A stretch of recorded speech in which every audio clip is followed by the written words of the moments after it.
involved, but not on its own. Let's talk to Bruno Bernard. He's a political consultant and joins us now from Paris. Hi, Bruno. Thank you for joining us on Sky News this afternoon. So the French are appalled, as is the rest of the world, it would appear, by what's happening in Syria. They are prepared to take action, but not on their own. Well, you have to bear in mind that there's no constitutional requirement for a vote in the French Parliament for the president to take military action. So this debate was decided a week ago when we first thought that military action was going to proceed very quickly. Today the debate won't see a vote at the end of it. So unfortunately nowadays we see as something like much ado about nothing. But within 3 months, then the president does need to go back to the lawmakers to have his actions ratified. Is that right? Yes, the president doesn't need approval from lawmakers.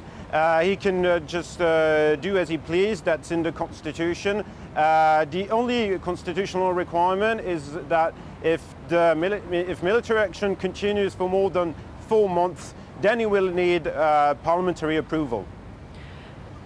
What is the view of the French people? The people here in Britain are obviously absolutely appalled, disgusted by what's happened in Syria, but there's no stomach, it would appear, at the moment for any further military action, not least given what happened previously in Iraq and, of course, Afghanistan as well. How do the French public feel about that?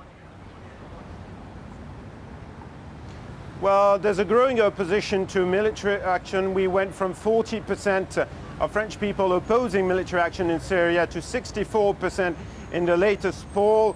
So it's a very unpopular war because many people in France do not see the point of getting entangled in the Syrian crisis. If the French were to become involved, if President Hollande agreed that he would support the United States, what sort of support could be offered? Sorry, come again? What sort of support could the French offer to the Americans if they felt that a strike against Syria was the only way forward? Well, they'll be able to provide aircraft carriers, the Charles de Gaulle, the planes that were used in Mali and in Libya 2 years ago. Well, Mali was earlier this year, so they have the military means to help the Americans intervene in Syria. But the question is, do they have the political will, and will President Hollande have the political support to do so? Okay, Bruno, it's great to talk to you. Thank you so much for taking the time to join us here on Sky News this afternoon. Merci, thank you.